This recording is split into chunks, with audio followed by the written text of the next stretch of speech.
आज हम लोग एक ऐसे विषय पर चर्चा करेंगे जो समाज शास्त्र का भी विषय है, राजनीति विज्ञान का भी विषय है, इतिहास का भी विषय है। और चूंकि हम इस विषय पर जो चर्चा करने जा रहे हैं इसकी जड़ें इतिहास में है, इसलिए हम इसको इतिहास के पॉइंट ऑफ व्यू से और इतिहास के साथ ही पढ़ेंगे। वो टॉपिक है origin and growth of communalism in India, यानी भारत में संप्रदायवाद की उत्पत्ति और उसका विकास कैसे हुआ। ये बहुत रेलेवेंट टॉपिक है और इस पर कई साल, लगभग हर साल यूपीएससी मेंस में एक प्रश्न कम्युनलिज्म में डायरेक्टली इनडायरेक्टली पूछती है।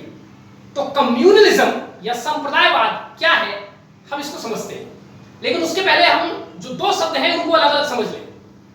एक होता है कम्युनिज्म, जिसमें एल नहीं आता, कम्युनिज्म, और दूसरा होता है कम्युनलिज्म।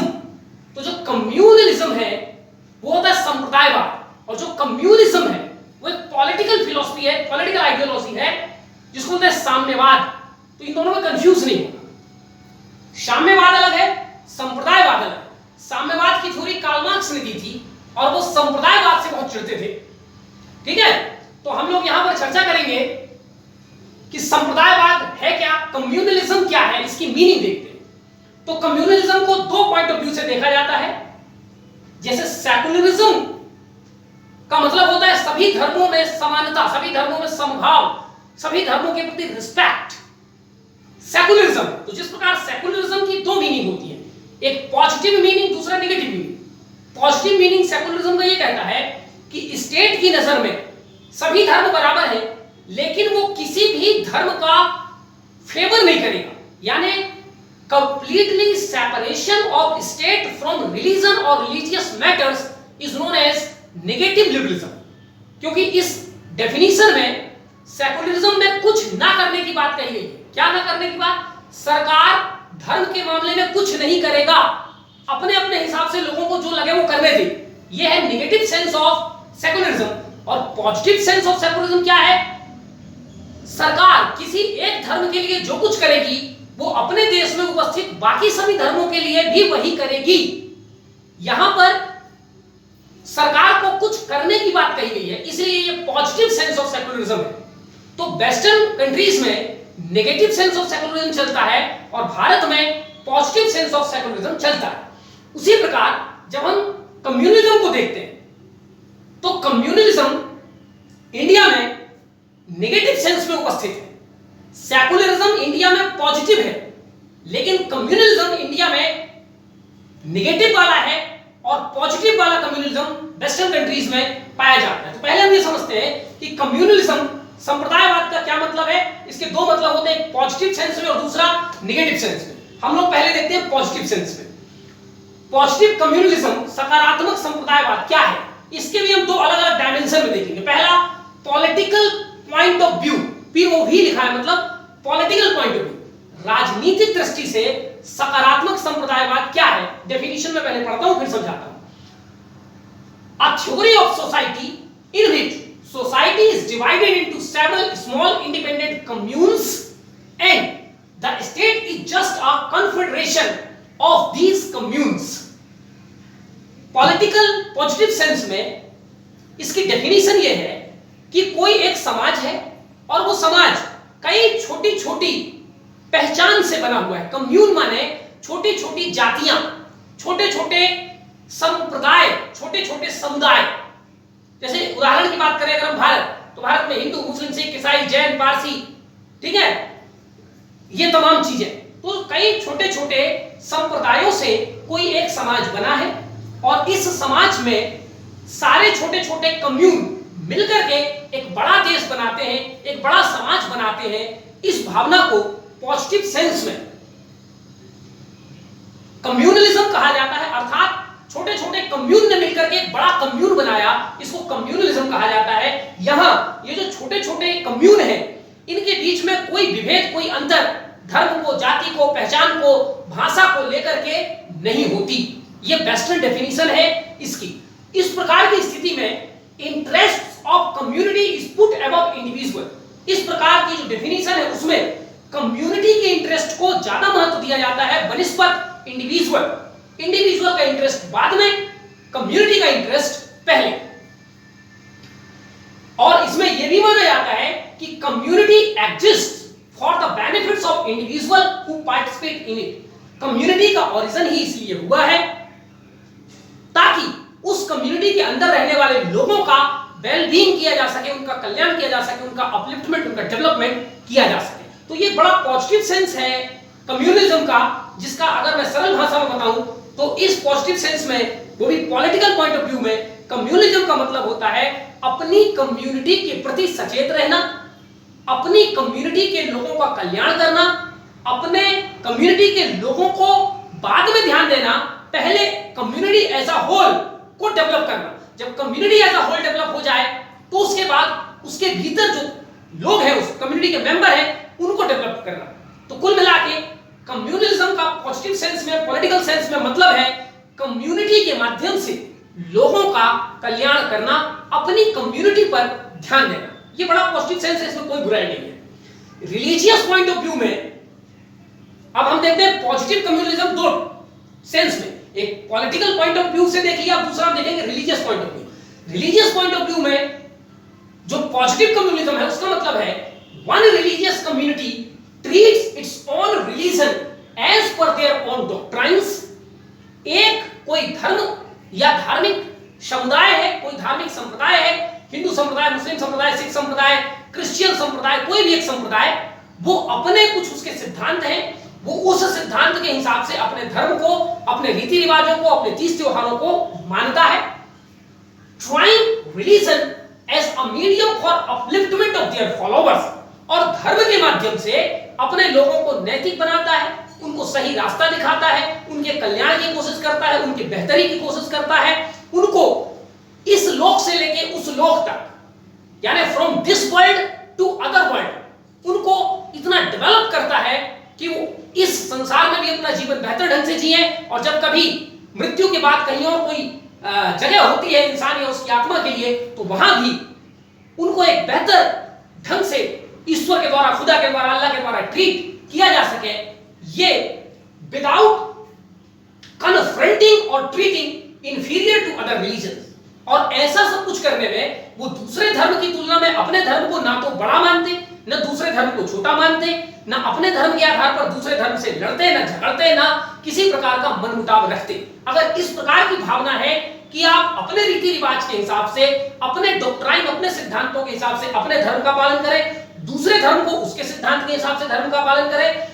धर्म माने रीति रिवाज, परंपरा सबकी अलग है, लेकिन इस अलग अलग परंपरा के हिसाब से हमारे एक दूसरे में मनमुटाव होगा, हम एक दूसरे के अपोजिट होंगे, हम एक दूसरे से लड़ेंगे, झगड़ेंगे, हम में से कोई सुपीरियर है, हम में से कोई इंफीरियर है। इस प्रकार की कोई भावना अगर हमारे अंदर नहीं है, हम अपने अपने हिसाब से अपने अपने धर्म को मानते हैं और समाज में हम सब मिलजुल के रहते हैं, तो इस प्रकार की भावना कोई बुरी नहीं है। ये पॉजिटिव सेंस ऑफ कम्युनलिज्म है, जिसका मतलब होता है अपनी रिलीजियस कम्युनिटी को डेवलप करना, अपनी रिलीजियस कम्युनिटी के लोगों को बेहतर बनाना, और दूसरे रिलीजियस कम्युनिटी के लोगों का भी उतना ही सम्मान करना जितना हम अपने रिलीजियस कम्युनिटी का मान सम्मान करते हैं। दो अलग अलग कम्युनिटी के आधार पर, रिलीजियस कम्युनिटी के आधार पर मनमुटाव या मतभेद पैदा नहीं किया जाता। एक को एग्जिस्टेंस, साथ साथ मिलकर के रहने की इनमें टेंडेंसी रहती है। ये दोनों पॉजिटिव है, इससे व्यक्ति को, समाज को, धर्म को, ईश्वर को, किसी को कोई नुकसान नहीं है, ठीक है। लेकिन इनमें राजनीतिज्ञों की दाल नहीं गलती, क्योंकि जब तक वो हमारे बीच में डिफरेंसेस को यूटिलाइज करके हमारे बीच अंतर पैदा ना कर दें, उनकी दाल नहीं गलती। और यहीं से आती है नेगेटिव सेंस ऑफ कम्युनलिज्म। और नेगेटिव कम्युनलिज्म, नकारात्मक संप्रदायवाद क्या है, इसको भी हम दो पॉइंट ऑफ व्यू में देखेंगे। और जो चूंकि उसमें नेगेटिव लगा है, तो वो पॉलिटिकल पॉइंट ऑफ व्यू से हो या रिलीजियस पॉइंट ऑफ व्यू से, वो किसी के लिए बेहतर भला नहीं हो सकता, ना समाज के लिए, ना व्यक्ति के लिए, ना देश के लिए, ठीक है। तो नेगेटिव सेंस में हम देखते हैं। पॉलिटिकल पॉइंट ऑफ व्यू में नेगेटिव कम्युनलिज्म क्या है? Merger of religion with politics, राजनीति में धर्म को मिला देना। जबकि राजनीति एक अलग विषय है, धर्म एक अलग विषय है, लेकिन नेगेटिव सेंस में राजनीति और धर्म को मिला दिया जाता है। और ऐसा कोई बहुत पावन उद्देश्य के लिए, कोई अच्छा उद्देश्य प्राप्त करने के लिए नहीं किया जाता। ऐसा करने वाले लोगों के पीछे उनका उद्देश्य होता है फॉर अटेनिंग पॉलिटिकल बेनिफिट्स, ताकि हम राजनीतिक लाभ ले सकें, मोबिलाइजिंग मास, जनता को आंदोलित कर सकें, and get support of any particular religious community, और किसी खास धर्म संप्रदाय के लोगों का समर्थन हम अपने राजनीतिक लाभ के लिए प्राप्त कर सकें। यह होता है negative communism in political point of view. It's objective only in political gain, इसका एकमात्र उद्देश्य होता है राजनीतिक लाभ प्राप्त करना, शक्ति प्राप्त करना, सत्ता प्राप्त करना, पद प्राप्त करना। बाकी उन लोगों की जिनकी मदद से हम धर्म का नाम लेकर के ऊपर पहुंचे हैं, उनकी कोई टेक केयर नहीं होती, उनका जीवन वैसा ही चलता रहता है जैसा वो इसके पहले, बल्कि उससे और ज्यादा इनकी स्थिति बिगड़ जाती है। तो ये है पॉलिटिकल पॉइंट ऑफ व्यू में कम्युनिज्म, जो सबसे खतरनाक रूप है संप्रदायवाद का। ठीक है, दूसरा होता है रिलीजियस पॉइंट ऑफ व्यू। तो ये जो पॉलिटिकल कम्युनिज्म है, इसका उपयोग करने वाले जो लोग होते हैं पॉलिटिकल लीडर। आम आदमी अपने जीवन यापन में लगा रहता है, अपने काम धंधे में मेहनत करता है बेचारा, और अपने जीवन को अपने हिसाब से जीता है। उसको ना कुरान मालूम, ना गीता मालूम, ना हदीस मालूम, ना पुराण मालूम। उसको इस्लाम के डॉक्ट्राइन्स क्या हैं, हिंदुइज्म के डॉक्ट्राइन्स क्या हैं, सिखिज्म के डॉक्ट्राइन्स क्या हैं, उससे उसका जीवन नहीं चलने वाला। उसका जीवन वो जिस समुदाय में जिन लोगों के बीच में रहता है, उनके साथ तालमेल, उनके साथ मिलजुल करके काम करने से होता है। लेकिन अपने राजनीतिक लाभ के लिए ये जो पॉलिटिकल लीडर्स होते हैं, ये डिफरेंशिएट करते हैं, तुम हिंदू हो, तुम मुसलमान हो, तुम ईद मनाते हो, तुम दिवाली मनाते हो। अरे भाई, हम सब मिलकर मनाते हैं, क्या दिक्कत है? जब ईद आएगा तो ईद मनाएंगे, जब दिवाली आएगी दिवाली, दोनों इकट्ठे थोड़ी आ रहे हैं, और आएगा भी तो इकट्ठे मनाएंगे, क्या दिक्कत है? पर ये डिफरेंसेस हमको पॉइंट आउट किया जाता है कि जो हमारा एक रिलीजियस डिफरेंस है, उस रिलीजियस डिफरेंस को ये पॉलिटिशियंस यूटिलाइज करते हैं हमारे बीच के डिफरेंस को और बड़ा बनाने में, ताकि जो मुस्लिम पॉलिटिकल लीडर्स हैं वो मुसलमानों का वोट प्राप्त कर सके, जो हिंदू पॉलिटिकल लीडर्स हैं वो हिंदू वोट पा सके। तो इस प्रकार से अपने राजनीतिक लाभों के लिए, अपना जन समर्थन बढ़ाने के लिए, अपने उद्देश्यों की पूर्ति के लिए रिलीजन को एक पॉलिटिकल टूल की तरह उपयोग किया जाता है। वही हो जाता है political communalism, political point of view से कम्युनलिज्म, जो कि नेगेटिव है, ऐसा किसी के लिए लाभदायी नहीं है। केवल चंद मुट्ठी भर राजनीतिज्ञों के लिए, जो धर्म को आधार बनाकर अपनी रोटियां सेकते हैं, आम जनता उसी जगह पर पड़ी रहती है, उसकी स्थिति वैसी ही रहती है जैसी कि सालों से चली आ रही है। इससे कोई लाभ किसी को नहीं होता है। ठीक है, दूसरा है रिलीजियस पॉइंट ऑफ व्यू में जो कम्युनिज्म है, उसका उपयोग रिलीजियस लीडर्स करते हैं। ठीक है, तो देखते हैं रिलीजियस पॉइंट ऑफ व्यू क्या है। Any particular religion or a religious community is superior over other। जब रिलीजियस कम्युनिज्म की बात होती है तो उसमें यह भावना होती है कि कोई एक पर्टिकुलर रिलीजन या एक पर्टिकुलर रिलीजियस कम्युनिटी बाकी सभी रिलीजन या रिलीजियस कम्युनिटी से सुपीरियर है, अर्थात बाकी सारे इंफीरियर हैं। जब ये फीलिंग आने लगती है तो यहां से रिलीजियस कम्युनिज्म की उत्पत्ति होने लगती है। दूसरी बात, people of different religions have different interest in socio political, economic and cultural matters. यहां पर दूसरी इंपॉर्टेंट बात यह होती है कि इसमें यह माना जाता है कि किसी एक धर्म को मानने वाले लोग जितने भी हैं, उन सबका socio political, economical, cultural interest एक जैसा होता है। यह मान लिया जाता है ताकि हम अपने धर्म को दूसरे धर्म से अलग दिखा सकें, लेकिन ऐसा एग्जैक्टली नहीं है। आप हिंदू धर्म के अंदर जाओ तो क्या हिंदू धर्म के सभी लोगों का social, political, economic, cultural interest एक जैसा है? क्या इस्लाम के अंदर शिया, सुन्नी, पठान, पश्तून, वहाबी, ठीक है, फिरदौसी, ये तमाम प्रकार के हैं, तो क्या इन सबके सोशियो पॉलिटिकल, इकोनॉमिक इंटरेस्ट एक जैसे हैं? क्या सिखिज्म में नामधारी हैं, उदासी हैं, ये तमाम हैं? हिंदुइज्म के अंदर ब्राह्मण है, क्षत्रिय है, वैश्य है, शूद्र है, तमाम प्रकार की व्यवस्थाएं हैं। तो क्या वास्तव में किसी एक धर्म के अंदर जितने लोग आते हैं, क्या उनका सोशियो पॉलिटिकल, इकोनॉमिक इंटरेस्ट एक जैसा होता है? आंसर है नहीं। लेकिन अपनी रोटियां सेकने के लिए ये बताया जाता है कि जितने हिंदू हैं, जितने मुसलमान हैं, जितने सिख हैं, उन सबका सोशियो पॉलिटिकल इंटरेस्ट एक जैसा है, और उनका इंटरेस्ट बाकी दूसरे रिलीजन वालों के साथ कन्फ्रंट करता है, उनसे अलग है, उनका टकराव अलग है। क्या केवल अगर एक धर्म की बात करें तो क्या केवल हिंदू रोटी खाते हैं, क्या मुसलमान रोटी नहीं खाते? क्या केवल हिंदू अपने बच्चों को पढ़ाते हैं, क्या मुसलमान अपने बच्चों को नहीं पढ़ाते? क्या केवल हिंदू सपने देखता है, मुसलमान सपने नहीं देखता? तो फिर कैसे सोशियो पॉलिटिकल इंटरेस्ट एक धर्म का दूसरे धर्म से अलग हो गया?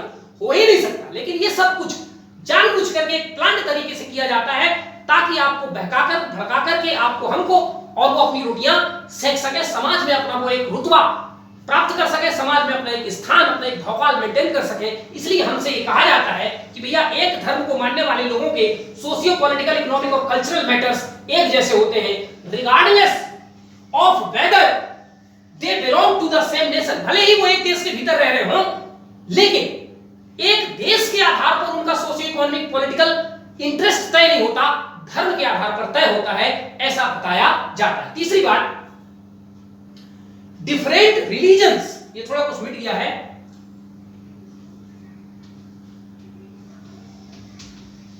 Different religions are divergent and opposite to each other. एक तीसरी बात ये बताई जाती है कि जितने धर्म हैं और जो धर्म अलग अलग है एक दूसरे से, जैसे हिंदू मुस्लिम सिख ईसाई, सारे धर्म अलग अलग, ये केवल अलग नहीं है बल्कि एक दूसरे के अपोजिट है, डाइवर्जेंट है। डाइवर्जेंट माने ये कभी एक साथ रह ही नहीं सकते।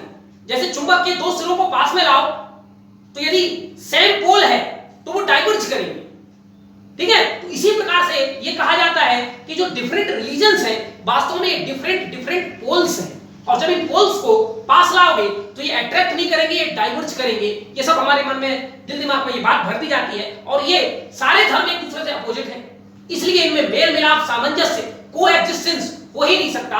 ये फीलिंग रिलीजियस कम्युनिज्म में पाई जाती है, चाहे वो हिंदू कम्युनिज्म हो, इस्लामिक कम्युनिज्म हो, या किसी भी धर्म से संबंधित धार्मिक संप्रदाय हो, उसमें अगर संप्रदायवाद की भावना है तो ये सारी फीलिंग्स उनके अंदर पाई नहीं जाती, भर दी जाती है, और बाद में फिर वो उनके अंदर परमानेंट घर कर जाता है। अगली बात, रिलीजियस नेशनलिज्म और कल्चरल नेशनलिज्म। इनके अंदर देश वास्तव में एक राष्ट्र क्या होता है, उसकी टेक्निकल परिभाषा क्या है, उससे उनको मतलब नहीं। उनके लिए राष्ट्र और राष्ट्रवाद की बहुत सीमित और लिमिटेड परिभाषा होती है, जिसमें उनके लिए राष्ट्रवाद का मतलब है रिलीजियस नेशनलिज्म, अर्थात किसी एक राष्ट्र में एक पर्टिकुलर रिलीजन के लोग ही रह सकते हैं। इसी को कल्चरल नेशनलिज्म भी कहते हैं, जिसका मतलब है एक समान कल्चर वाले लोग ही एक देश को बिलोंग करते हैं। एक देश के भीतर अलग अलग रिलीजन और अलग अलग कल्चर के लोग एग्जिस्ट नहीं कर सकते। ये इनकी राष्ट्रवाद की परिभाषा है। इनके राष्ट्रवाद का मतलब है एक रिलीजन एक देश, एक कल्चर एक देश। अगर इस प्रकार से देखा जाए तो भारत तो मुझे लगता है कि कम से कम 40 से 50 देशों में बढ़ जाना चाहिए, ठीक है। अमेरिका में भी आज बहुत सारे रिलीजन है, बहुत सारे कल्चरल है, तो ऐसा ये मानते हैं, लेकिन ऐसा सही नहीं है। इसलिए अगली बात हम लोग देखते हैं, it is based upon false interpretation of religion and history. इनका आधार ही झूठा है। ये धर्म और इतिहास के झूठे आधार से अपना परिभाषा और अपना ताना बाना बुनते हैं। आज राष्ट्रवाद की परिभाषा कुछ दूसरी है, जो मैं आगे कभी पढ़ाऊंगा आपको। राष्ट्रवाद का मतलब किसी एक धर्म के आधार पर देश को बना लेना ही राष्ट्र नहीं है। राष्ट्र का मतलब होता है जहां पर लोग एक कॉमन फीलिंग, और वो कॉमन फीलिंग क्या है, ये देश, ये मातृभूमि, ये जगह, ये मिट्टी मेरी है, यहाँ के लोग मेरे हैं, हम इनके साथ में जिएंगे, हम इनके साथ में मरेंगे, हम इन्हीं के साथ में व्यापार करेंगे, इन्हीं के साथ में शिक्षा प्राप्त करेंगे। जब ये एक वाली फीलिंग आ जाती है, इसको राष्ट्रवाद कहा जाता है। चाहे आपके धर्म अलग हो, जाति अलग हो, व्यवस्थाएं अलग हो, रीति रिवाज अलग हो, इससे फर्क नहीं पड़ता। लेकिन ये जो रिलीजियस कम्युनिस्ट होते हैं, ये ऐसा नहीं मानते। इनका मानना है कि अगर रीति रिवाज, रहन सहन, खान पान सब कुछ अलग है, इसका मतलब आप एक अलग कम्युनिटी से बिलोंग करते हैं और आपके लिए अलग देश होना चाहिए, ठीक है। मुस्लिम लीग जैसे प्रोपेगेंडा ये लोग फॉलो करते हैं, ठीक है। तो ये झूठे धर्म और इतिहास की झूठी व्याख्या से प्रेरित होते हैं, सही व्याख्या इनको मालूम नहीं होता, ठीक है।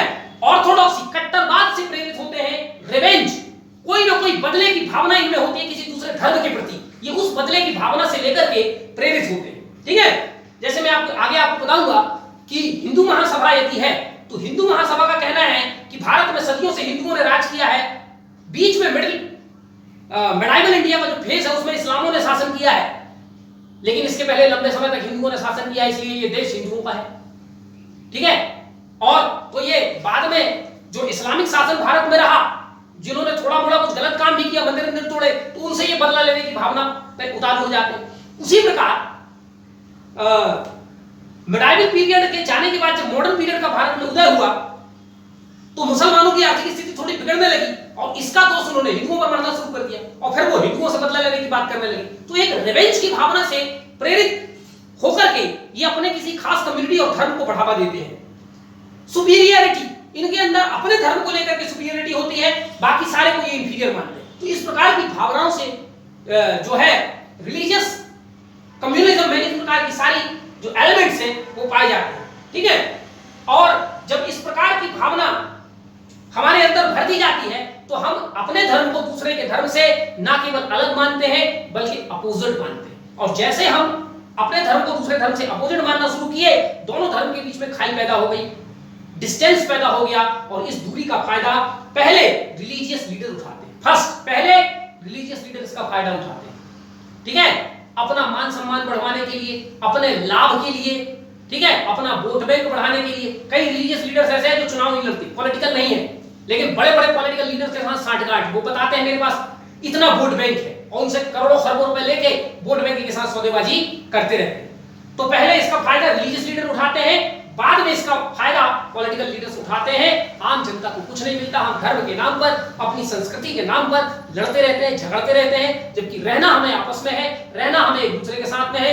रिलीजियस लीडर और पॉलिटिकल लीडर अपना उल्लू सीधा किए और वहां से चले गए, ठीक है। तो ये सब बातें समझने की जरूरत है। ये संप्रदायवाद एक जहर है जो खास करके दक्षिण एशिया में बहुत बुरी तरीके से, उसमें से भी भारत, पाकिस्तान, बांग्लादेश, इनमें इतनी बुरी तरीके से फैला हुआ है और ये सब फॉल्स कॉन्शियसनेस के आधार पर है। इसके पीछे कोई लॉजिकल और कोई सही व्याख्या न धर्म की है न इतिहास की है, ठीक है। आगे बढ़ते हैं। According to historian Bipin Chandra एक बड़े जाने माने आधुनिक इतिहासकार है, उनके हिसाब से जो कम्युनिज्म है इट इज एन आइडियोलॉजी। ये संप्रदायवाद जो है एक विचारधारा है, कंसिस्ट 3 स्टेजेस, जो 3 चरणों में बटा हुआ होता है। पहला चरण आता है, बाद में दूसरा और फिर बाद में तीसरा, ठीक है, वन फॉलोइंग द अदर, एक दूसरे के बाद ये 3 चरण आते हैं। पहला चरण क्या है? पहले चरण में जब कम्युनिज्म आता है तो क्या होता है? Believe that people who follow the same religion has common interest, political, economic, social, cultural etcetera. सबसे पहले संप्रदायवाद की भावना जब आती है तो उसमें ये कहा जाता है कि एक ही धर्म को मानने वाले जितने लोग हैं उनका socio political, economic, cultural interest एक जैसा होता है, दूसरे धर्म का इंटरेस्ट दूसरे जैसा होता है, तीसरे का अलग होता है, चौथे का अलग होता है। अर्थात जितने धर्म हैं उन सभी धर्मों के सोशियो पॉलिटिकल, कल्चरल इंटरेस्ट अलग अलग होते हैं। बिल्कुल सरासर गलत है, ऐसा हो ही नहीं सकता। जो सोशल एम्बिशन मेरे हैं, एक हिंदू के हैं, वही एक मुसलमान के भी होते हैं। क्या केवल हिंदू चाहता है कि समाज में मुझे मान प्रतिष्ठा मिले, समाज में मेरे साथ छुआछूत का व्यवहार ना हो, समाज में ऊंच नीच का व्यवहार ना हो? क्या ऐसा मुस्लिम नहीं चाहता है? क्या ऐसा क्रिश्चियन नहीं चाहता है? क्या ऐसा सिख नहीं चाहता है? पॉलिटिकल एम्बिशन की बात करें, क्या केवल एक धर्म के लोग ही चाहते हैं कि मुझे वोट देने का अधिकार हो? क्या केवल एक धर्म के लोग चाहते हैं कि मुझे घूमने फिरने की आजादी हो, मुझे सिविल राइट्स हो? नहीं, सब धर्म के लोग चाहते हैं। इकोनॉमिक में क्या केवल एक धर्म के लोग चाहते हैं कि मेरा बेहतरी हो, मुझे रोजी रोटी का अधिकार हो, दूसरे को ना हो? ऐसा नहीं है। कल्चरल में क्या एक धर्म का व्यक्ति चाहता है कि बस मेरे धर्म की आजादी हो, बाकी दूसरे धर्म की आजादी ना हो? नहीं, ठीक है। तो ये फॉल्स इंटरप्रिटेशन है, लेकिन ऐसा माना जाता है, ठीक है, पहली बात। दूसरी, तो सबसे पहले ये भावना हमारे मन में लाई जाती है कि देखो बेटा, तुम दूसरे हो, वो दूसरा है, तुम दूसरे तरीके से पूजा करते हो, वो दूसरे तरीके से करता है, और बस यहीं से हमारे दिमाग में एक खाई जो है लगानी शुरू कर देते हैं, ठीक है। दूसरे, जब ये पहला वाला काम कंप्लीट हो जाता है तो दूसरा स्टेज आता है जिसमें ये कहा जाता है believe in a notion that in a multi religious society like India. दूसरे नंबर पे ये बताया जाता है कि एक ऐसा देश जहां विभिन्न प्रकार के धर्म संस्कृति माने जाते हो, जैसा कि भारत है, the common interest of the followers of one religion are dissimilar. एक धर्म के लोगों का दूसरे धर्म के लोगों के साथ कभी समानता हो ही नहीं सकती। एक धर्म के लोगों और दूसरे धर्म के लोगों में हमेशा डिसिमिलरिटी होती है, असमानता होती है, समानता हो ही नहीं सकती। एंड डाइवर्जेंट, डाइवर्जेंट का मतलब वो दोनों एक दूसरे के अपसारी हैं, एक दूसरे के विरुद्धार्थी हैं, ठीक है, from the interest of follower of other religions. तो एक धर्म दूसरे धर्म से टोटली अलग होता है भैया, अलग रहना सीखो एक दूसरे से, ठीक है। ये दूसरी बात हमारे दिमाग में ढकी जाती है। तीसरे नंबर पर जब दूसरा का चरण कंफर्म हो जाता है तब तीसरा चरण आता है जिसको कहा जाता है believe that interest of religions और communities are seen to be mutually incompatible, antagonistic and hostile. तीसरे चरण में कुछ और गहरी बात हमारे दिमाग में रखी जाती है कि एक धर्म दूसरे धर्म के साथ हमेशा अपोजिट होंगे, एंटागोनिस्टिक माने विरुद्धार्थी होंगे, हॉस्टाइल माने खतरनाक होगा एक धर्म का दूसरे धर्म के साथ रहना। ये तीसरे चरण में हमारे साथ काम किया जाता है। ठीक है, इनमें से जो पहले चरण है उसमें बड़ी छोटी सी बात बताई जाती है, केवल इतना कि एक धर्म का जो हित है वो दूसरे धर्म से अलग होता है, इसको कहा जाता है लिबरल कम्युनलिज्म। तो जो पहला चरण है वो लिबरल कम्युनिज्म, यहां संप्रदायवाद का भी जन्म हुआ, ये खतरनाक नहीं बना है। दूसरे नंबर में जिसमें हमको ये बता दिया जाता है कि ये दो धर्म आपस में हमेशा एक दूसरे के डिसिमिलर होते हैं, कभी ये सिमिलर हो ही नहीं सकते। ये मॉडरेट फेज है कम्युनिज्म का, जिसमें कम्युनिज्म पहले की तुलना में कुछ ज्यादा उग्र हो जाता है, ज्यादा कट्टर हो जाता है। तीसरा वाला जो फेज है जिसमें हमको यह बता दिया जाता है कि दोनों के बीच में कोई म्यूचुअल कोएग्जिस्टेंस हो ही नहीं सकता, वो परस्पर एक दूसरे के समान हो जाए, एक दूसरे से मेल मिलाप हो जाए, संभव ही नहीं है। बल्कि अगर ये एक दूसरे से मिलने की कोशिश करेंगे तो हॉस्टिलिटीज होगी, हॉस्टिलिटीज माने दिक्कतें पैदा होंगी, समस्याएं पैदा होंगी। ये तीसरा वाला जो चरण होता है इसको बोलते हैं एक्सट्रीम या रेडिकल कम्युनलिज्म, चरम या उग्र संप्रदायवाद इसको माना जाता है। ठीक है, अब जब ये तीनों कंप्लीट हो जाते हैं, 1+2+3 हो जाता है, तो इससे कम्युनल पॉलिटिक्स का जन्म होता है। जब ये तीनों बातें हमारे दिलो दिमाग में घर कर जाएंगी तभी राजनीतिक आते हैं और अपनी रोटियां सेकना शुरू करते हैं। हम तो पहले से जो पॉलिटिशियन है उन्होंने पहले से जो रिलीजियस लीडर्स हैं उनको साठ गांठ लिया है, और इन रिलीजियस लीडर्स ने ये 3 पॉइंट हमारे दिमाग में, जो समाज के मुखिया हैं, रिलीजियस लीडर्स हैं, इन्होंने हमारे एक धर्म के धार्मिक लोगों के मन में ये बातें डाल दी कि बेटा देखो हमारा धर्म 3 पॉइंट से, 3 तरीकों से दूसरे धर्म से अलग है, हम मिलजुल के नहीं रह सकते। जब ये 3 बातें रिलीजियस लीडर्स ने या सोशल लीडर्स ने हमारे दिमाग में बैठा दी, तब आते हैं पॉलिटिकल लीडर्स और उनको एकदम मैदान सजाया मिलता है, वो आते हैं और घृणा के बीज बोने शुरू कर देते हैं ताकि उनको राजनीतिक लाभ मिल सके। तो यहां से कम्युनल पॉलिटिक्स की शुरुआत होती है, और कम्युनल पॉलिटिक्स में उनको तब तक फायदा नहीं होगा जब तक कम्युनल वायलेंस नहीं होगा। तो जब ये तीनों चरण पूरा हो जाता है तो फिर आदमी ठंडा नहीं बैठता, वो बैठे बैठे उसके दिमाग में खुरापात सोचता है। टोपी लगाए आदमी को, तिलक लगाया हुआ आदमी अपने आप काफिर और गद्दार नजर आता है, तिलक वाले को टोपी वाला गद्दार नजर आता है। तो ये तमाम भावना हमारे मन में डाल दी जाती है और यहां से एक वायलेंस की शुरुआत होती है, कम्युनल वायलेंस। और जैसे कम्युनल वायलेंस भड़कता है, राजनीतिज्ञों को अपनी रोटी सेकने का मौका मिलता है, आम जनता पिसती रहती है, कोई मतलब नहीं होता। भारत में भी ये तीनों चरण संप्रदायवाद के देखे गए। पहला चरण आया 1858 से 1906 तक। तो भारत में जो लिबरल कम्युनिज्म था वो 1858 से 1906 तक। इस समय तक संप्रदायवाद की उत्पत्ति तो हो चुकी थी, लेकिन अभी इसमें हिंसा, एक धर्म दूसरे धर्म का घोर विरोधी हो जाए, ऐसा नहीं हुआ। दूसरा वाला चरण भी 1906 से 1937 तक मॉडरेट फेज रहा।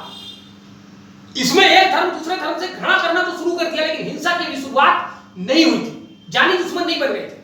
जब तीसरा चरण आया 1937 के बाद, तो रेडिकल कम्युनिज्म आया और इसमें एक धर्म दूसरे धर्म का जानी दुश्मन बन गया, एक धर्म दूसरे धर्म को बर्दाश्त करने के हद से बाहर हो गया। ठीक है, तो भारत में भी ये 3 चरण देखे गए। इनकी उत्पत्ति के कारण क्या थे हम कभी नेक्स्ट वीडियो में समझेंगे। अभी हम देखते हैं कैरेक्टरिस्टिक्स। तो संप्रदायवाद जो है उसकी कैरेक्टरिस्टिक्स कितने होते हैं, क्या है संप्रदायवाद, परिभाषाएं तो हमने देख ली, अब हम देखते हैं कैरेक्टरिस्टिक्स, अभिलक्षण क्या है। पहला, feeling of superiority of any particular one religion. किसी एक धर्म, किसी एक खास धर्म का सुपीरियर होना और बाकी सबका इंफीरियर होना, जब ये भावना किसी के मन में आ जाए तो समझ लीजिए उसमें संप्रदायवाद घर कर गया है। ठीक है, उल्टा होना क्या चाहिए, सब धर्म एक समान है, सभी धर्म, ठीक है ना, सभी धर्मों की उत्पत्ति, जैसे कि सभी नदियों की उत्पत्ति महासागर से हुई है, एक दिन जाके महासागर में मिल जाएंगे। सबके रास्ते अलग हैं, लेकिन सभी नदियां एक जैसी है, कोई नदियों में 19-20 नहीं है। ठीक है, तो सभी धर्म एक जैसे हैं, ये होना चाहिए। लेकिन ये कहा जाता है सभी धर्म अलग अलग है भैया, ठीक है, और उनमें से कुछ सुपीरियर भी है, कुछ इंफीरियर भी है। बस जैसे हमारे मन में आया कि हमारा धर्म सुपीरियर है, दूसरा का इंफीरियर है, तो हम उसको डिक्टेट करने की कोशिश करेंगे, अपनी सुपीरियरिटी साबित करने की कोशिश करेंगे, और यहीं से हिंसा का जन्म होगा। Point number 2, feeling of threat, danger, insecurity from other religion. जबरदस्ती हमको भय दिखाया जाएगा, दूसरे धर्म से हमको डराया जाएगा कि दूसरे धर्म से हमको डर है, दूसरे धर्म से हमको खतरा है, दूसरा धर्म हमें अपने धर्म में ले लेगा, हमारा धर्म जो है समाप्त हो जाएगा, इस प्रकार का खतरा दिखाया जाता है। और जब हम इस प्रकार की भावना से भर जाते हैं तो संप्रदायवाद का जन्म होता है। तीसरी बात, thought that different religions can't coexist together. एक तीसरी बात यह है कि हमें जबरदस्ती ये माहौल बना दिया जाता है कि दो धर्म एक साथ रह ही नहीं सकते, कांट एग्जिस्ट टुगेदर, कभी एक साथ रह ही नहीं सकते। तो क्या करें? फिर डिमांड पैदा होती, हमारे लिए दूसरा राष्ट्र बनाओ, नहीं हम हिंसा करेंगे, हम मारकाट करेंगे, हमको एग्जिस्ट नहीं करेंगे। ठीक है। चौथी बात, कल्चरल एफिनिटी एंड आइडेंटिटी। एक जबरदस्ती की एक झूठी पहचान बनाई जाती है। जैसे भारत में हिंदुओं के लिए वैदिक पहचान बना दी गई कि हम वैदिक सभ्यता से बिलोंग करते हैं, संस्कृत हमारी भाषा है, वेद हमारे ग्रंथ हैं, ये हमारी पहचान है, ये हमारा कल्चर है। इस्लाम में जबरदस्ती की एक पहचान बनाई गई, अरब हमारा देश है, भारत हमारा देश नहीं है। ठीक है। खजूर हमारा फ्रूट्स है। ये तमाम प्रकार की फॉल्स कॉन्शियसनेस बनाए जाते हैं, एक ऐसी पहचान, जबकि जिस देश में हम सालों से, हजारों साल, 500 साल से जिस देश में जिन लोगों के बीच में रह रहे हैं, वही हमारी संस्कृति है, वही हमारी पहचान है। जिनको हम हजारों साल पहले छोड़ चुके हैं, वो ना हमारी संस्कृति है ना हमारी पहचान है। पर जबरदस्ती ये बताया जाता है कि हिंदू का मतलब ये, सिख का मतलब ये, मुसलमान का मतलब ये, क्रिश्चियन का मतलब ये, और एक हमारी कल्चरल एफिनिटी, हमारी एक संस्कृति झूठी बनाई जाती है, उस संस्कृति से हमको जोड़ दिया जाता है और उसी संस्कृति को हमारी पहचान बना दी जाती है। जब तक ये एफिनिटी और पहचान पर्सनल लेवल पे है, कोई दिक्कत नहीं। मैं मुसलमान हूं या हिंदू हूं, घर के अंदर हूं, घर के बाहर निकला, मैं विभिन्न प्रकार के लोगों के साथ मिलता हूं, विभिन्न रीति रिवाज के लोगों के साथ उठता बैठता हूं। यानी जब मैं पब्लिक स्फीयर पे गया तो वहां पर मैं एक मुसलमान नहीं हूं, मैं एक व्यक्ति हूं, मैं एक भारतीय हूं, या मैं जिस भी देश से बिलोंग करता हूं, मैं मानव हूं। अगर ये फीलिंग है तो संप्रदायवाद गलत नहीं, लेकिन ये फीलिंग हमारे पर्सनल लाइफ में तो डाली जाती है, पब्लिक लाइफ में भी डाली जाती है। यानी हम कलेक्टर बन गए फिर भी नहीं भूल पा रहे कि हिंदू है, मुसलमान है कि सिख है। हम हर पब्लिक लाइफ में वही है जो पर्सनल लाइफ में है। हम घर में टोपी लगा के बैठते हैं तो संसार में जहां जाएंगे टोपी लगा के जाएंगे। हम घर पे तिलक लगा के बैठते हैं तो संसार में जहां जाएंगे तिलक लगा के जाएंगे।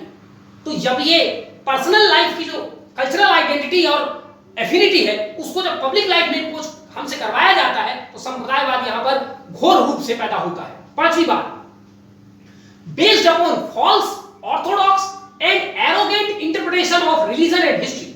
संप्रदायवाद झूठे प्रमाणों पर आधारित होता है, उसके सही प्रमाण उपलब्ध नहीं है। ऑर्थोडॉक्स कट्टरवाद से प्रेरित होता है। एरोगेंट एक प्रकार की एरोगेंसी, अभिमान से प्रेरित होकर के संप्रदायवाद की भावना को बढ़ाया जाता है। प्रीजुडाइसेस विभिन्न प्रकार के पूर्वाग्रह, बहुत सारे लोगों को भारत में यह डर दिखाया जाता है कि हिंदुओं ने मुसलमानों को मारा था, मुसलमानों ने हिंदुओं को मारा जब विभाजन हुआ था। कुछ लोग और उससे पीछे बढ़कर के औरंगजेब का खतरा दिखा देते हैं, कुछ और उससे टीपू सुल्तान, कुछ शिवाजी, कुछ ये कुछ वो। अरे वो इतिहास था, बीत गया बीत गया। ठीक है। तो इस प्रकार से प्रीजुडाइसेस, पूर्वाग्रह, कभी अतीत में हो सकता है हिंदुओं ने मुसलमानों पर शोषण किया है तो मुसलमानों ने भी हिंदुओं का शोषण किया होगा। इतिहास में ढूंढने जाएं तब तो फिर बहुत कुछ चीजें निकल के आती हैं। और कहते हैं गंदगी को बार बार निकालो तो उससे बदबू फैलती है, उससे कोई सुगंध नहीं फैलता। जो हो गया सो हो गया, उसको अपने साथ सीने से लगाकर रखने की जरूरत नहीं है। हमें देखना है वर्तमान क्या है, वर्तमान में हमारे बीच में क्या बेहतर संभावनाएं हैं, हम उन बेहतर संभावना को तलाशें। ये नहीं कि अतीत को पकड़े बैठे रहें और हमारा वर्तमान बर्बाद हो जाए। तो विभिन्न प्रकार के प्रीजुडाइसेस, इसके अलावा इंटॉलरेंस की भावना कूट कूट के दिमाग में भर दिया जाता है कि एक धर्म दूसरे धर्म को टॉलरेट नहीं करेगा। ठीक है। छठवीं बात, टूल फॉर पर्सनल और पॉलिटिकल गेन। संप्रदायवाद बना ही है, इसको जो उपयोग करता है या तो खुद के लाभ के लिए या कोई ना कोई पॉलिटिकल गेन के लिए, कोई पॉलिटिकल लीडर, सोशल लीडर, कोई ना कोई रिलीजियस लीडर इसका उपयोग कुछ ना कुछ लाभ के लिए करता है। ये निस्वार्थ भावना वाली चीज नहीं है। तो जब भी कभी हमें संप्रदायवाद के नाम पर बरगलाया जाए, भरमाया जाए, तो सबसे पहले उससे पूछो भैया तुमको क्या फायदा है, तुमको कितना मिला है। ठीक है। अपने आप को खुल जाएगी कि रियलिटी क्या है। अगली बात, putting religion and religious practices and custom above everything. इसमें इस प्रकार का अहंकार और झूठा दिवालियापन दिमाग में भर दिया जाता है कि धर्म से बड़ा संसार में कुछ नहीं है। न देश बड़ा है, न देश का हित बड़ा है, न मानवता बड़ी है, न कानून बड़ा है, कुछ भी बड़ा नहीं है, केवल धर्म बड़ा है। हमारे धर्म में जो लिख दिया, अब किसने लिखा भगवान जाने, चाहे कोई भी धर्म हो, किसने लिखा, लिखने वाले को किसी ने नहीं लिखा, पर लिखा है भैया वही अटल सत्य है। तो फिर ये खोपड़ी इंसान को क्यों दिया है भगवान ने, रैशनैलिटी क्यों दिया है?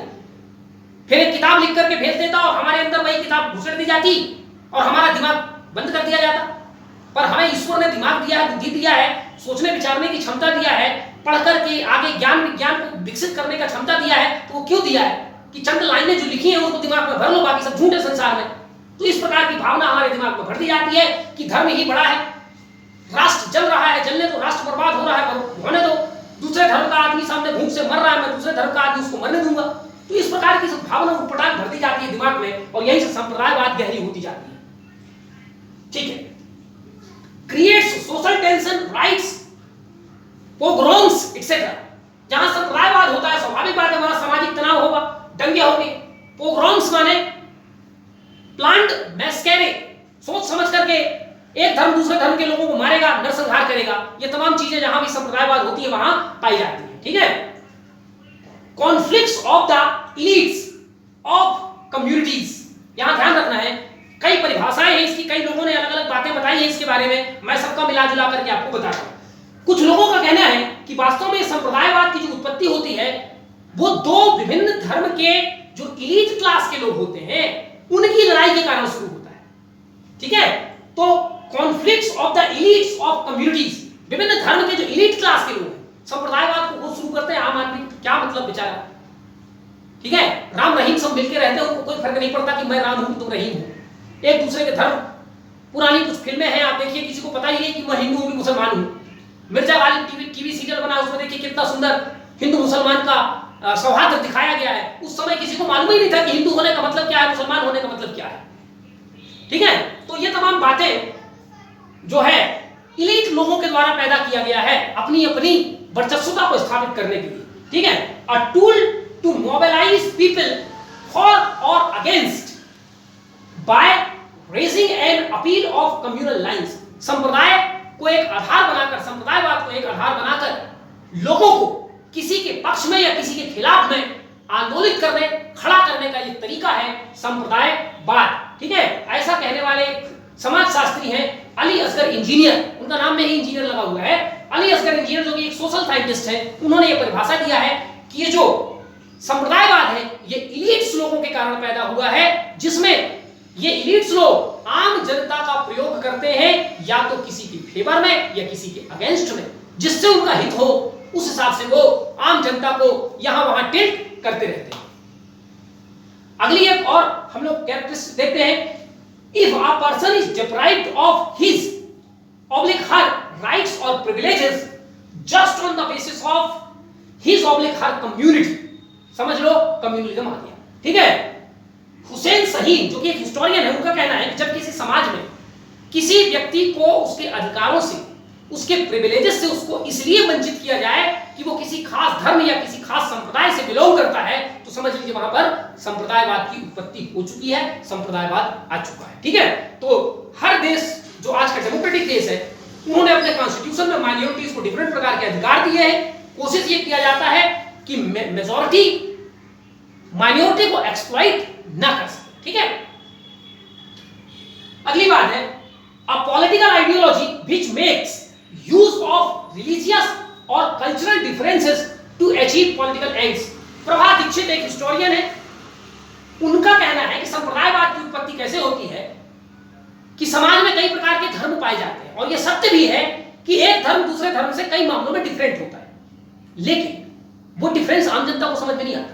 इन डिफरेंसेस को political leaders, social leaders, religious leaders in differences को उजागर करके अपना उल्लू सीधा करने में उसका उपयोग करते हैं। ठीक है, तो रिलीजियस और कल्चरल डिफरेंसेस को पॉलिटिकल एंड, राजनीतिक लाभ लेने के लिए उन डिफरेंसेस का उपयोग किया जाता है। An instrument in the hands of upper class to concentrate power by dividing people. फिर एक नई परिभाषा है कि समाज में जो ऊंचे वर्ग के लोग हैं, वही एलीट क्लास के जो लोग हैं, वो संप्रदायवाद को एक हथियार के रूप में प्रयोग करते हैं, धर्म को एक हथियार के रूप में प्रयोग करते हैं, ताकि वो विभिन्न धर्म के लोगों को आपस में लड़ा करके अपना राजनीतिक जो हित है उसको सिद्ध कर सके। ऐसा कहने वाले व्यक्ति का नाम है मोइन साकिर, ये भी एक हिस्टोरियन है। ठीक है, अगला जो कैरेक्टरिस्टिक्स है, far from rationality and reality. संप्रदायवाद का वास्तविकता से और तर्क से कोई लेना देना नहीं होता, ये कुतर्क पर आधारित होता है, झूठे वादों प्रपंचों पर आधारित होता है। Unwillingness to accept other belief pattern and faith, जब ये संप्रदायवाद की भावना आ जाती है तो हम दूसरे किसी धर्म, रीति रिवाज, विश्वास को स्वीकार ही नहीं करते, यहां तक कि उसको हम गलत मानते हैं, उसकी हम घृणा करते हैं और उसकी बुराई करने लग जाते हैं। ठीक है, तो ठीक है, सबकी अपनी अपनी धर्म है, सबकी अपनी अपनी मान्यताएं है, सबको अपने अपने तरीके से रहने दो, तुम्हारा धर्म बेहतर है तो हमारा धर्म भी बेहतर है, ठीक है, पर ये भावना नहीं रहती। एक धर्म के लोगों को ये सिखाया जाता है कि दूसरे के धर्म में जो चीजें बताई गई है वो झूठी है, प्रपंच है, उसको मत मानो, लेकिन हमारा सही है। ठीक है, ये बात होती है। हैविंग अ ब्रॉडर बेस, इनका एक बहुत बड़ा जनसैलाब भी होता है, जनसमूह इनके साथ में सपोर्टर लोग होते हैं। ठीक है, तो ये सबका ब्रेन वॉश करके अपना एक जनसमूह और सपोर्टर पैदा करते हैं और जब जैसी स्थिति आती है तो उसका उपयोग वो अपने हिसाब से करते रहते हैं। Disasters for common beings and humanism, आम आदमी और मानवता के लिए इस प्रकार की भावना कुछ लोगों के लिए तो फायदेमंद है, लेकिन आम आदमी का क्या हुआ, उसके लिए डिजास्टर्स है, खतरनाक है। इन नेगेटिव सेंस, ये जो इसका नेगेटिव सेंस, ये सारे नेगेटिव सेंस ऑफ कम्युनिज्म की बात बता रहे हैं, पॉजिटिव तो बहुत अच्छी चीज है। ठीक है, तो नेगेटिव सेंस में ये साउथ एशिया में कूट कूट के पाया जाता है, भारत, पाकिस्तान, बांग्लादेश, श्रीलंका, मालदीव, ये सब जगह पर कूट कूट के पाया जाता है। अंग्रेजों की देन है या वहां के कारण पड़ेंगे इसका। ठीक है, और मॉडर्न फिनोमेनन, अगली बात आपको समझनी है कि जो कम्युनिज्म है, संप्रदायवाद की भावना, ये आधुनिक भावना है। 1850 के बाद इसका जन्म हुआ है, ये कोई पुरातन या प्राचीन परंपरा या प्रक्रिया नहीं। जवाहरलाल नेहरू ने इसके बारे में एक स्टेटमेंट दिया है, one must never forget that communism in India is a later days phenomena which has grown up before our eyes. Jawaharlal Nehru कहते हैं कि हमें ये नहीं भूलना चाहिए कि जो संप्रदायवाद की भावना है, ये आजकल की भावना है, हमारे आंखों के सामने पैदा हुई वाली घटना है, कोई बहुत पुरानी घटना नहीं है। ठीक है, तो अगर हम पास्ट से कुछ सीखना चाहते हैं तो संप्रदायवाद के पहले जो संसार था और हमारा भारत था, हम उसको देखें और वहां से प्रेरणा लें। ठीक है, पिछले 150 साल का जो इतिहास है उसको थोड़ा भूल जाए। इसके पहले भी भारत का इतिहास सिंधु घाटी सभ्यता शुरू होता है, तो हमें इतिहास केवल 150 साल का याद नहीं रखना पड़े भाई, इसके पहले भी जो हमारा इतिहास है उसको भी याद रखें। भारत कैसा था, मिली जुली संस्कृति, भारत वही देश है जिसने विभिन्न प्रकार के धर्मों को न केवल जन्म दिया बल्कि बाहर के कई धर्मों को पनपने का अवसर दिया है। इस्लाम आया बाहर से, भारत ने जगह दिया, क्रिश्चियनिटी आई भारत में, उसको जगह दिया, जैनिज्म को हमने जन्म दिया, बुद्धिज्म को। तो इंडिया एक टॉलरेंट कंट्री है, लेकिन कुछ पॉलिटिकल गेन के लिए, कुछ रिलीजियस गेन के लिए, कुछ पर्सनल गेन के लिए भड़का करके 150 साल में ये माहौल पहले अंग्रेजों ने बनाया, आज जो अंग्रेजों के उत्तराधिकारी बने बैठे हैं पॉलिटिकल बेनिफिट्स के लिए, वो भड़का रहे हैं। तो हमें बुद्धिजीवी होने के नाते, पढ़े लिखे होने के नाते हमें समझना है कि ट्रुथ क्या है, रियलिटी क्या है। हम भारत का इतिहास पढ़ रहे हैं सिंधु घाटी से लेकर के आगे तक, अब हमें तय करना है कि हमें 150 साल का इतिहास याद रखना है या 5000 साल पहले जो सिंधु घाटी सभ्यता शुरू हुई थी हमें उसको याद रखना है। ठीक है, चलिए इसके अलावा नेक्स्ट पॉइंट है politics through religion. Ram Ahuja एक समाजशास्त्री है भारत के, उन्होंने संप्रदायवाद की परिभाषा दी है कि धर्म के आधार पर राजनीति करना ही संप्रदायवाद है। ठीक है, अगली बात फ्यूडल मेंटेलिटी, ये जो संप्रदायवाद को जो लोग मानते हैं, संप्रदायवाद का जो पालन करते हैं, इसको जो फैलाते हैं, वो एक फ्यूडल मेंटेलिटी से ग्रसित होते हैं। फ्यूडल मेंटेलिटी क्या है, ये देश हमारी बकौती है, ये देश हमारा है, इस देश के रिसोर्सेस हमारे हैं, ये उनके अंदर मेंटेलिटी है। जैसे हिंदू महासभा कहते हैं कि इस देश को बसाने का काम आर्यों ने किया है और हम आर्य हैं, ये देश हमारा है, ये हमारी बकौती है। मुस्लिम लीग कहते हैं कि मिडाइवल पीरियड में सब कुछ खत्म हो चुका था, एंशिएंट में मिडाइवल वाले हमारे बाबर अकबर आए और उन्होंने नए तरीके से भारत को यूनिफाइड किया, तो ये हमारी बकौती है। ठीक है, तो हिंदुओं में अहंकार है कि हम रूरल क्लास से बिलोंग करते हैं, तो मुसलमानों में भी अहंकार है कि रूरल क्लास से बिलोंग करते हैं, ये देश हमारा है, यहाँ हम ही शासन कर सकते हैं। तो ये एक फ्यूडल मेंटालिटी हमारे दिमाग में भरी हुई है, ये जब तक नहीं निकलता, ठीक है भैया, राजशाही खत्म हो चुकी है, कोई रूलर नहीं है, डेमोक्रेसी चल रही है। हिंदुओं ने ठीक है शासन किया, मुसलमानों ने ठीक है शासन किया, समय था किया, आज समय नहीं है, क्या किया जाए, मार मार के एक दूसरे से नष्ट कर दे एक दूसरे को, नहीं। ठीक है, मेटाफिजिकल माने संप्रदायवाद का संबंध इस संसार से नहीं होता, वो ईश्वर की बात करते हैं, आत्मा की बात करते हैं, परमात्मा की बात करते हैं, कयामत की बात करते हैं। ठीक है, और वो इस लोक से परे की जो चीजें उनका डर दिखा करके हमारे अंदर संप्रदायवाद की जो जड़ें हैं वो गहरी कर देते हैं। मरने के बाद का संसार कोई नहीं देखा, ईश्वर को कोई नहीं देखा, कयामत का दिन कोई नहीं देखा, ये तमाम जो हमें बताते हैं कि मरने के बाद स्वर्ग मिलेगा, नरक मिलेगा, हेल मिलेगा, हेवन मिलेगा, जहन्नुम मिलेगा, जन्नत मिलेगा, उनसे पूछो कि तुम देखे हो what are the characteristics of जन्नत और जहन्नुम, हेल्स और हेवन?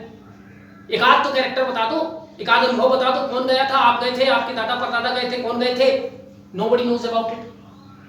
पर वही परलोक की बातें, इसलिए एक शायर ने कहा है कि सामने है जो उसे लोग बुरा कहते हैं और जिसको देखा ही नहीं उसको खुदा कहते हैं। तो जो चीज देखी ही नहीं उसका महिमा मंडन करके हमारे अंदर संप्रदायवाद की भावना भर दी जाती है, और जो सामने है उसके बारे में तो वो जानते ही नहीं। और एक और बड़ी बात होती है कि जितने संप्रदायवाद की भावना से ग्रसित होते हैं ये निरक्षर होते हैं, इनके अंदर रैशनैलिटी नहीं होती, ये पढ़े लिखे नहीं होते, खुद मूर्ख होते हैं और दूसरे को मूर्ख बनाते रहते हैं। जो पढ़ा लिखा आदमी होगा वो कभी इसके जाल में नहीं फंसेगा। ठीक है, तो ये तमाम बातें आपको ध्यान रखनी। डायमेंशंस ऑफ कम्युनिज्म, कम्युनिज्म के कितने डायमेंशंस हो सकते हैं, आयाम। ठीक है, एक तरीके से हम कहें कि कितने तरीके से कम्युनिज्म पाया जा सकता है। ठीक है, तो एक समाजशास्त्री हैं टी.के. उमेन, OOMEN, इन्होंने बताया कि 6 प्रकार का कम्युनिज्म, संप्रदायवाद 6 डायमेंशंस होते हैं, 6 प्रकार का होता है। ठीक है, पहला है कम्युनिस्ट। कम्युनिज्म, कम्युनिस्ट माने साम्यवादी संप्रदायवाद। ये किस प्रकार का संप्रदायवाद है? Togetherness through community. जब इस प्रकार का संप्रदायवाद पाया जाता है तो उसमें एक चीज पाई जाती है, अपने कम्युनिटी के लोगों को इकट्ठे करने की भावना, कि एक कम्युनिटी के लोगों को इकट्ठा होना चाहिए। लेकिन इकट्ठा इसलिए नहीं होना चाहिए कि हम बाकी दूसरे की कम्युनिटी को मार डालेंगे, उनको भगा देंगे, उनका दूसरा देश बना देंगे, उनको रहने नहीं देंगे, उनकी धर्म संस्कृति खत्म कर देंगे, इस भावना से नहीं। अपनी कम्युनिटी के लोगों को उनके कल्याण के लिए, उनकी बेहतरी के लिए, उनमें क्या कमी है, क्या अच्छाई है, इस बात को जानने के लिए एक कम्युनिटी के